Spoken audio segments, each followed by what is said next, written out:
Hey everyone, it's Chelsea Schaefer. Welcome back to The Score. We are in the midst of our horse market coverage, and this episode today is about Billie Jack Saebens. It's not just about Billie Jack Saebens, it's with Billie Jack Saebens. And we talked to him about the two horses that he won the ARHFA's Oil Can Classic aboard. The head horse that he won the heading Pre-Futurity on was Una Furiosa by Barbie Starlight out of Play In for Fury by Fury of the Wind. Super cool gray mare that was very flashy. He was second callback on this mare, and she did a wonderful job, and of course Billie Jack did too. So that was his head horse. He's going to tell us all about her. And Hallle Berry was the heel horse that he won on, another mare.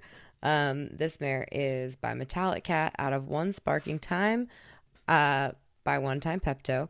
Very cool little red roan mare. Tons of class, tons of presence, and Billie Jack talks about her training throughout this episode. So enjoy Billie Jack Saebens on today's episode of The Score.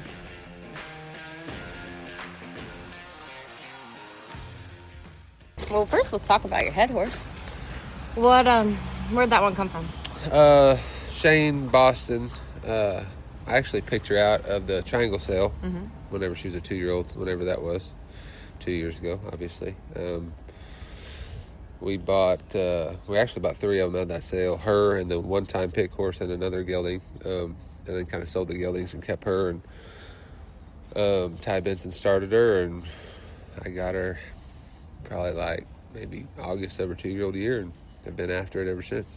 Why did you pick her? What did you like about her? Just honestly, just in the the catalog, she just looked like she was uphill, and hocks were kind of low and up underneath her. I just liked the looks of her. Where is your confidence in training head horses? I mean, you've always been good at training head horses, but I feel like you have had a ton of success lately in it. Oh, I don't have very many, so I get to ride them a lot is probably the main thing. But I don't know. I just kind of take all the right steps, I feel like, and I don't go to the next step unless the one I'm working on is about perfect, and I think that's a big deal. And then it seems like once they get a grasp on it, I don't run very many fast ones, and just try to build their confidence and kind of take like an old ranch horse approach to it. Go out in the pasture and track them old rope and steers around and do stuff away from the box and away from the arena to create some pressure, and then just back and forth and kind of build them up like that. That one, had she gone to the last 2 futurities? Has she showed yet? Or she showed at Scottsdale, and I won second on her there. Oh, okay. Yeah, So I was actually high callback on her there, and Tate got me, sucker. He is a sucker. Yeah, we have to take Tate out to make it a little easier for everybody. Yeah, exactly. That's what. Honestly, he called me because he was supposed to help me and said he got hurt or whatever. And I said, I'm entering more head horses. So, yeah. That is funny. Somebody asked me how it was going, and this was like after the second round, and I said, Billie Jack's running away with it. Said Tate's not here. It's weird. Not that you wouldn't have done great regardless, but it is different without Tate here. He's hard to get around. Yeah, for sure. What is that mare? What are her strengths? She looks really fast. She can run. She scores really good. Like, she's kind of from day one just stands up in there with her ears forward and waits on you. Really good. Like, she's fast-footed. The rhythm always feels good. She kind of has gotten a little bit, it's kind of tight, she's just real cowy. But she's pretty dang good everywhere, really. She's kind of got Starlight. all that. Who had Bobby Starlight? That's her that's her sire's name. I don't know. Flag Ranch. I didn't know that one either. I don't know. Yeah, I'm not exactly sure. I meant to look it up before I even talked to you about it because I didn't know that one.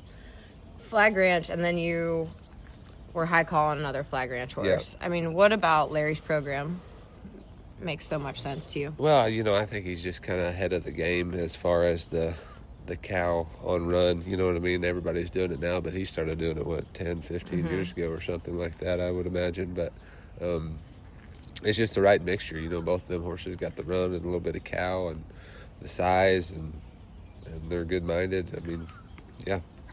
What about the heel horse mare? That horse was... Yeah, so That mare, she's by a metallic cat now of a mare called One Spark in Time. I'm not sure if Shane Boston raised her, but he owned the mare at one time. I think he did raise her. And she I think she was like the high seller at the snaffle bit sale one year and kind of went through some hands. And honestly, she was really tough in the beginning. She was pretty over-bridled and didn't want to stop, didn't want to do anything. She's scared of the cow. I think they cow-horsed her? I don't think they actually got to that point, but they tried. And how old was she when she came to you?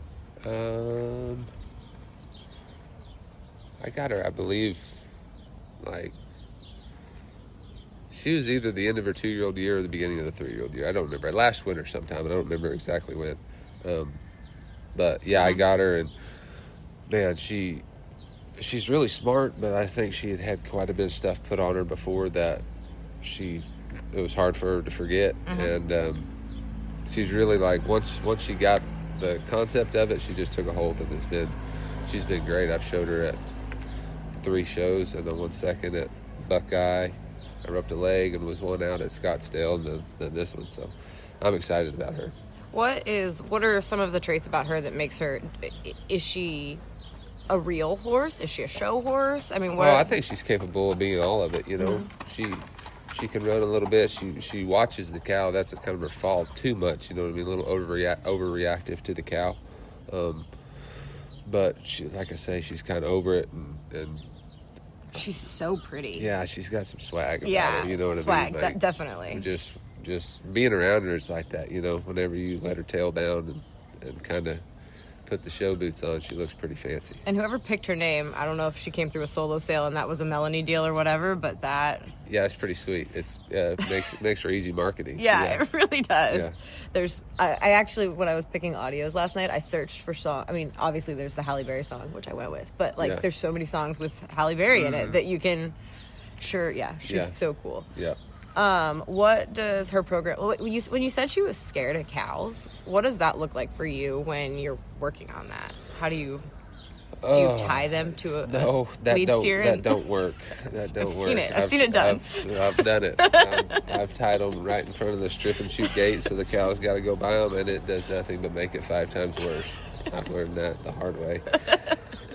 You know, one thing that gets a little bit deep, but whenever you get close to the cow and they go to shy away, everybody wants to kick on them and like get after them, like to make them go up there. Well, to me, they're already scared of the cow. There's anxiety tied to the cow anyways. Now we're just going to kick on them, and it just makes it worse. So, like, I just put them up there, and I go in behind the cow for a long time until they kind of get a little closer and move them over to the left. And again, I've done it this way. Everybody wants to get to the cow and make them just follow it forever. And, like, you're going to you got to start, let's start with 1 jump, throw it, and then progressively work up to 2 or 3 or whatever.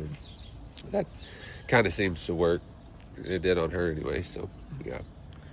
But a good start to the year regardless. How you feel good about your string, I would imagine, at this point of the season. Yeah, I'm really excited because I got 1 6-year-old head horse and 1 5-year-old heel horse is it. And I don't know, I think I've got 10 or 11 4-year-olds at home, and to kind of get started off good. I'm super excited about this year, and then everything that's coming up, it'll just... Next year I'll have a pretty strong string of 5-year-olds and some more 4-year-olds coming in. So, as we've had more and more events added to the schedule, are you saving some 4-year-olds for different parts of the year, or are you just kind of hauling everything not everything all the time, but like how are you pacing your year on your horses? The 4-year-olds that I haven't taken yet, I just got late. They're just too green. And I whenever I started the year, I had this big plan. I was going to ride them. Not overdo it, not do too much. But I kind of getting to feel like between this one and then the rest of the good ones, there's some of the smaller ones that I may not take them to, but my fear was, okay, if they're going to come unraveled or have a little sweat in the box, when's it going to happen? So do I just try to take the lucky approach and just take them here and there and they don't do it, or they come unraveled at Utah for $100,000. Yeah. So I'm kind of like, let's go. And especially this one being a little bit smaller, the added money's not quite there. If there feels like there's an issue, go ahead and address it and fix it here, and not just show them to get around it, because I want to make sure when I get to Utah what I'm going to have, you know. So I don't know. I'm still kind of undecided, but that's my approach, because like I say, I mean, you can ease around and do this and that, and they're going to have a sweat somewhere probably, but I just soon get through it now than it happened at the big ones. You know? There's so much money coming up between the gold buckles and then Utah and then the solo deal and Jay's finals, and what's the magic number on shows they can take before they come around? I mean, who knows? You know what I mean? We're very new at this. So what do I do? Just go to 6 or 8? It's going to come up sometime, so I don't know. Just get in the middle of it and figure it out. Yeah, it seems like everybody's trying to figure out that sweet spot right now, and nobody really knows, because we've never had this much money to compete at. Yeah. So I don't. I already feel like all my horses are past the naive point to where they just back in the box and act like they've never been anywhere. So I think, shoot, and 2, if they're going to be good as a 5-year-old and a 6-year-old, I mean, I ain't going to take them to the open ropens and stuff, but if they can't go to 6 or 8 of these futurities throughout this year, then they probably ain't gonna make it anyway. So good. Yeah, good perspective. Thank you, sir. You bet. Thanks for listening to today's episode of The Score. We will be back next week.